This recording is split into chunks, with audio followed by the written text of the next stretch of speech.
Hello everyone, मैं मोहम्मद बिलाल खान आप सभी का बिलाल खान लेक्चर पर स्वागत करता हूं। मैं आपको क्लास 12 फिजिक्स के आईएमपी क्वेश्चंस बताऊंगा जो अध्याय 1 से 8 तक आएंगे। हमारा मिशन 100% कोर्स कंप्लीट कराने का है। आपको अध्याय 1 से 8 तक बताएंगे। 24 अति लघुत्तरी महत्वपूर्ण प्रश्न विथ आंसर के साथ, देख सकते हैं आप, विथ आंसर के साथ।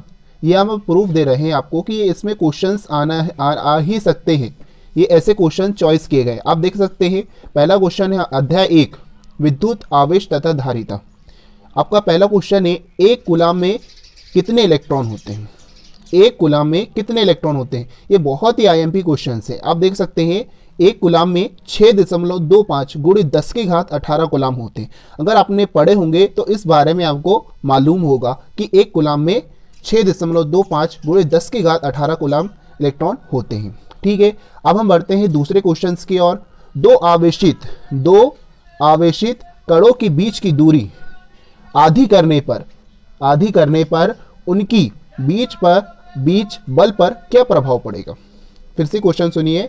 दो आवेशित कणों के बीच की दूरी आधी करने पर उनकी बीच बल पर क्या प्रभाव पड़ेगा? बल क्या हो जाएगा आपका?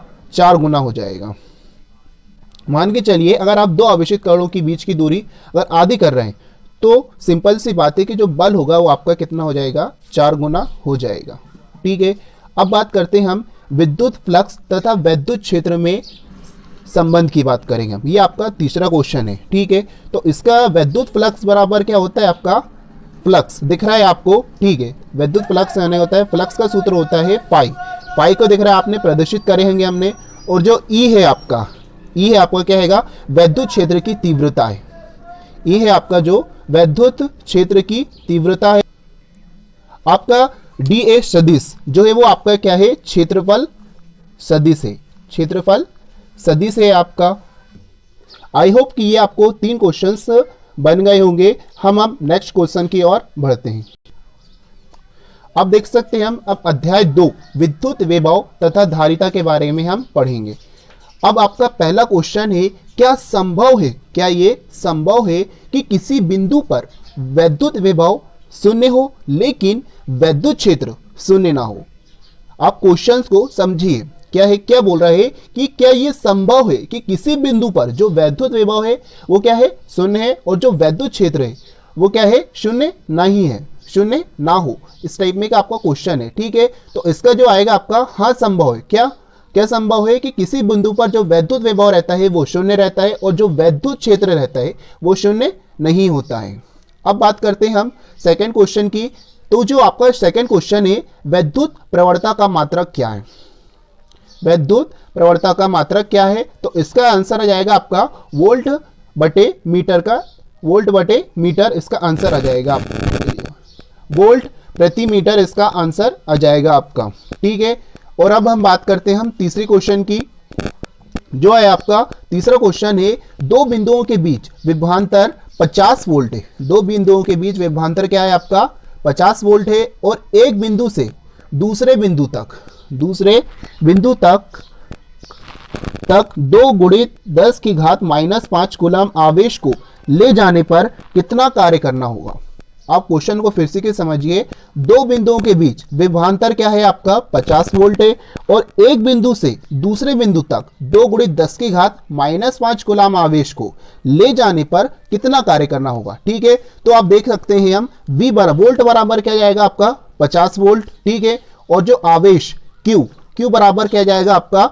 2 गुणित 10 की घात -5 कूलम। ये आगे आप देख सकते हैं आवेश को हमने क्या लिखे यहाँ पे? ये आवेश है आपका Q बराबर 2 गुणित 10 की घात -5 कूलम। और W बराबर आपको क्या करना है? कार्य बराबर निकालना है। ठीक है, तो कार्य बराबर क्या हो जाएगा आपका? देखिए यहाँ पे कार्य करना होगा, कितना कार्य करना होगा? तो अपन क्या करेंगे? कार्य W बराबर क्या करेंगे? 2 गुणित 10 की घात गुणित 50। ठीक है, तो 2 गुणित 10 की घात -5 गुणित 50 आपको ये आया था आपका कार्य बराबर। तो हम क्या करेंगे? जो 2 है और ये 50 है आपका, तो 50 दूनी क्या आ जाएगा आपका? 100 आ जाएगा। और गुणित क्या करेंगे अपन? ये 10.5 है आपका, तो ये -5 हो जाएगा। ठीक है, तो ये 100 गुणित 10 की घात -5 में अगर अपन इसका करेंगे तो W बराबर 10 की घात -3 जूल आएगा। वो कैसे आएगा, जैसे 2 गुणित 10 की घात -5 आपको दिया है, 2 गुणित 10 की घात -5 अगर आपको दिया है, मैं माफी चाहूंगा आपको कि यहाँ पे क्या है आपका 2 गुणित 10 की घात -5 गुणित 50, ये आपको क्वेश्चन दिया था आपको। तो इसमें क्या कर रहे थे हमने 50 गुणित 2 इसका भाग गुणा कर रहे थे अपन ने, तो क्या आया था इसका 100 आया था और 10 की घात -5 आया था। ठीक है, तो अब क्या करेंगे हम, जो 100 है आपका, ठीक है, तो 100 को क्या करेंगे अपन 10 की घात 2 करेंगे। ठीक है, अगर हम 10 की घात 2 करेंगे तो 10 दम कितना आ जाएगा आपका 100 आ जाएगा। ठीक है, और यहाँ पे क्या आ जाएगा गुणित 10 की घात -5। ठीक है, तो ये आपको देख सकते हैं +2 और ये -5, अगर +2 और -5 अगर ये रहेगा तो क्या जाएगा आपका -3। ठीक है, तो -3 में देख सकते हैं आप, तो W बराबर क्या जाएगा आपका 10 की घात -3 जूल, -3 जूल आ जाएगा। अब हम चलते हैं नेक्स्ट पार्ट की ओर।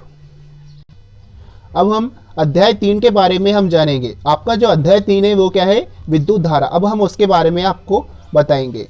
ठीक है, तो आपका क्या है, पहला क्वेश्चन है मुक्त इलेक्ट्रॉन के अनुगमन वेग।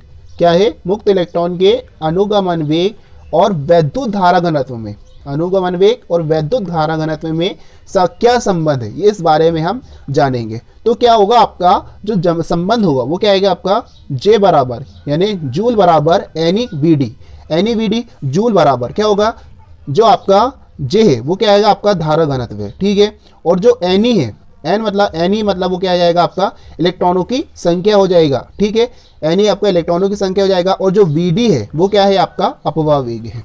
तो यही संबंध बताना है, बहुत ही ईजी है, ये बहुत ही ईजी है, देख सकते हैं आप। J बराबर NeVd और J बराबर धारा घनत्व हो जाएगा, और Vd बराबर क्या हो जाएगा आपका अपवाह वेग आ जाएगा।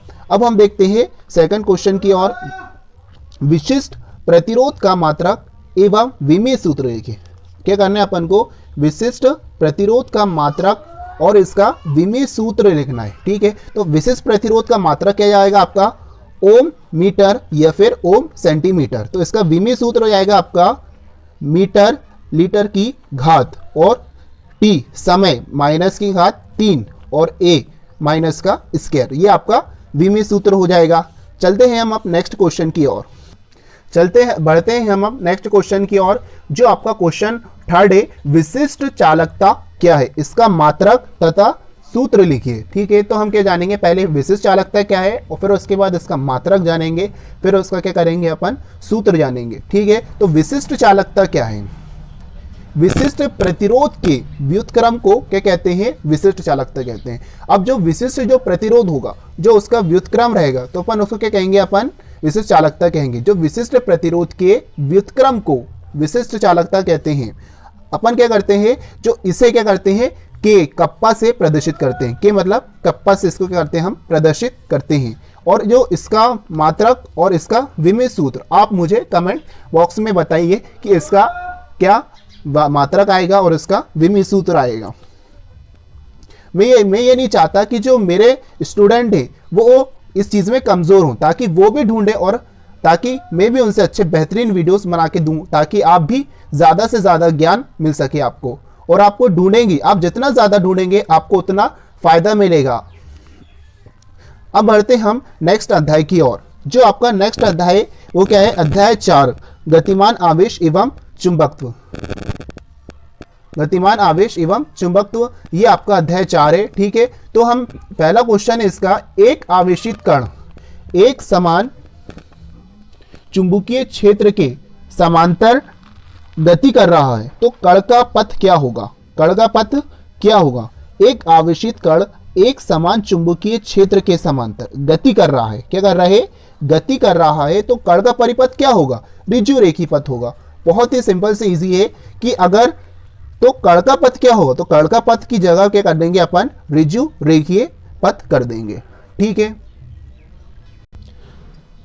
अब हम क्वेश्चन 2 की बात करें, हम जो एम्पियर के परिपथ का नियम है। ठीक है, तो हम एम्पियर के परिपथ का हम क्या करेंगे, नियम देखेंगे। ठीक है, तो किसी बंद पृष्ठ पर चुंबकीय क्षेत्र बी का, चुंबकीय क्षेत्र बी का रेखीय समाकलन, जो रेखीय समाकलन dl सदिश है, तो उसमें क्या होगी, जो प्रवाहित धारा रहेगी वो I का, प्रवाहित धारा क्या रहेगी, वो म्यू गुना होगा, म्यू 0 गुना होता है। ठीक है, तो हम इसका गणितीय रूप देख लेते हैं। जो गणितीय रूप में क्या जाएगा आपका, फ्लक्स बी dl सदिश बराबर म्यू 0 और I। तो अब देखते हैं हम, जो आपका जहां पर क्या हैगा, जो B है वो क्या है आपका चुंबकीय क्षेत्र है, और जो ये क्या है आपका फ्लक्स, ये क्या है फ्लक्स है, और ये आपका चुंबकीय क्षेत्र है B, और dl जो सदिश है वो आपका क्या है, एक रेखीय समाकलन है, और जो आपकी जो I है वो क्या कर रही है, इसमें प्रवाहित धारा है।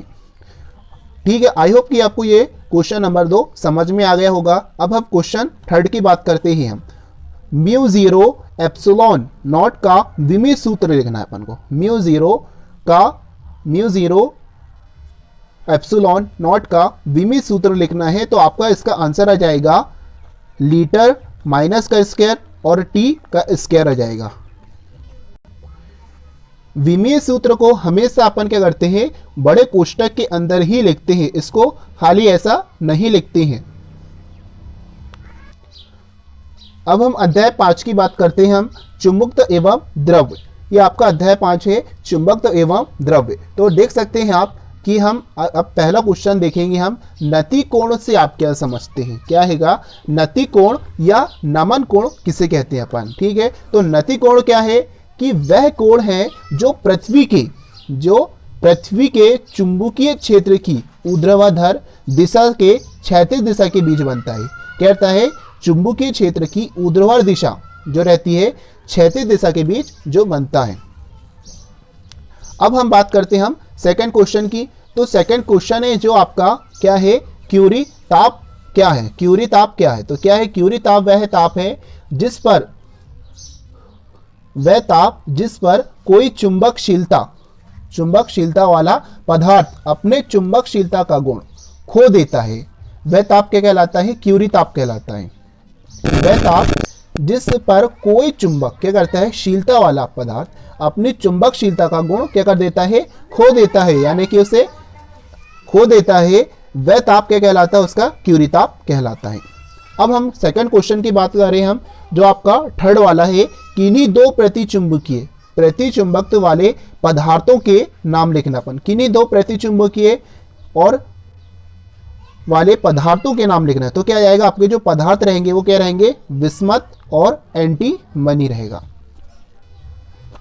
विद्युत चुंबकीय प्रेरणा के लेंज का नियम है। ठीक है, जो आपका अध्याय 6 है वैद्युत चुंबकीय प्रेरणा, ये आपका अध्याय 6 है वैद्युत चुंबकीय प्रेरणा। तो इसका पहला क्वेश्चन है आपका वैद्युत चुंबकीय प्रेरणा का लेंज का नियम लिखना है। ठीक है, तो आपका जो लेंज का नियम है हम उसके बारे में जानेंगे। तो लेंज का नियम क्या कहता है आपका, कि किसी वैद्युत परिपथ में प्रेरित विद्युत वाहक बल अथवा प्रेरित धारा की दिशा सदैव ऐसी होती है कि ये उस कारण का विरोध करती है जिससे वह स्वयं उत्पन्न होती है। मतलब कि ये क्या करती है, वह जिससे उत्पन्न हो रही है उसी का वह क्या कर देती है, विरोध करती है। किसी वैद्युत परिपथ में प्रेरित विद्युत वाहक बल अथवा प्रेरित धारा की दिशा सदैव ऐसी होती है कि उस कारण का विरोध करती है जिससे वह क्या करती है, स्वयं उत्पन्न हुई है। अब आपका सेकंड क्वेश्चन है, सौ प्रेरणा क्या है। सौ प्रेरणा क्या है आपका, किसी कुंडली में बहने वाली धारा के मान में परिवर्तन करने पर उसी कुंडली में क्या करती है, प्रेरित धारा उत्पन्न होने की घटना क्या कहलाती है, आपकी सौ प्रेरणा कहलाती है, या फिर उसको क्या कहते हैं अपन, सौ प्रेरणा कहते हैं। अब हम थर्ड क्वेश्चन की बात करें हम, जो आपका थर्ड क्वेश्चन है, भावर धाराओं की खोज किसने की। भावर धाराओं की खोज किसने की थी। तो भावर धाराओं की खोज किसने की थी, कोके ने सन 1875 में की थी। जैसे अध्याय 7 प्रत्यावर्ती धारा। अब पहला क्वेश्चन है आपका, यदि प्रत्यावर्ती धारा परिपथ में केवल संधारित्र हो तो वह सामर्थ्य शक्ति कितनी होगी। वह सामर्थ्य शक्ति कितनी हो जाएगी, आपकी 0 हो जाएगी। ठीक है, अब सेकंड क्वेश्चन है आपका, प्रतिघात का विमीय सूत्र क्या होता है। तो प्रतिघात का विमीय सूत्र होता है आपका ml² t-2। आपका जो m है मीटर है और ये लीटर है और t मतलब समय होता है, ml2 t-2। आपका थर्ड क्वेश्चन है एक प्रत्यावर्ती धारा परिपथ में विभवांतर का वर्ग माध्य मूल 220 वोल्ट है, तो विभव का शिखर मान क्या होगा? तो विभव का शिखर मान क्या हो जाएगा आपका Vrms बराबर क्या है आपका 200 वोल्ट दिया है और V बराबर मतलब कि आपका वोल्ट निकालना है, तो विभवांतर का शिखर मान क्या हो जाएगा V0 बराबर Vrms करनी 2। ये आपका क्या है सूत्र है, तो अपन क्या करेंगे इसी सूत्र में इसको जमा देंगे। आप देख सकते हैं V0 निकालना है अपन को, क्या करेंगे अपन V0 बराबर कर देंगे और 220 वोल्ट क्या दिया है आपको यहाँ पे ये दिया है और जो आपका करनी 2 तो यहाँ पे जाएगा इसका जो सूत्र है क्या अपन क्या कर देंगे उतार देंगे, तो क्या जाएगा आपका 220 करनी का करनी के अंदर 2 आ जाएगा आपका, तो इसका आंसर आ जाएगा V बराबर 220 करनी 2 वोल्ट। अब हम अध्याय 8 देखेंगे। आपका अध्याय 8 क्या है? विद्युत चुंबकीय तरंग। ठीक है, विद्युत चुंबकीय तरंग दिया है आपको, उसका क्वेश्चन क्या कहता है आपको विद्युत चुंबकीय स्पेक्ट्रम में सबसे छोटी तरंग दैर्घ्य और सबसे बड़ी तरंग दैर्घ्य के नाम लिखना है। सबसे छोटी तरंग दैर्घ्य और सबसे बड़ी तरंग दैर्घ्य ये क्या करना है आपको नाम लिखना है सिर्फ। तो सबसे बड़ी जो तरंग रहेगी आपकी वो क्या रहेगी गामा किरणें रहेंगी और जो सबसे छोटी जो तरंग रहेगी वो आपकी क्या रहेगी अवरक्त किरणें रहेंगी। आपका विद्युत चुंबकीय तरंगों का स्रोत क्या है? ये आपका सेकंड क्वेश्चन है। तो विद्युत चुंबकीय तरंगों का स्रोत क्या है? विद्युत आवेश होता है। अब एक्स किरणों के 3 उपयोग लिखना है, ये आपका थर्ड क्वेश्चन है। तो क्या है आपका पहला क्या करना है आपका उपयोग हो जाएगा इसका हीरे की जांच परख में करते हैं। जो हीरा जो रहता है आपका उसके कहते हैं अपन जांच परख में करते हैं कि वो हीरा कैसा है, इसलिए इसका एक्स किरणों का उपयोग किया जाता है। और आपका जो क्या करता है रेडियोग्राफी में करता है, जो रेडियो जो रहते हैं उसमें क्या देते हैं हम रेडियोग्राफी में उसका कहते हैं अपन उपयोग करते हैं। ठीक है, और आपका जो शल्य चिकित्सा में करते हैं मतलब कि जो शल्य जो चिकित्सा में क्या करते हैं इसका अपन उपयोग करते हैं एक्स किरणों का। ये आप आई होप कि आपको ये मेरा बताया गया वीडियो समझ में आया होगा। ये वीडियो आपको पसंद आई होगी, तो मिलते हैं हम अब क्या करेंगे अब नेक्स्ट वीडियो में लेंगे आपको इसी तरह से आईएमपी क्वेश्चंस बताएंगे। प्लीज आप मेरे को सपोर्ट कीजिए, मेरे चैनल को सब्सक्राइब करिए और लाइक करिए ताकि हर वीडियो की नोटिफिकेशन आपको मिल जाए। धन्यवाद।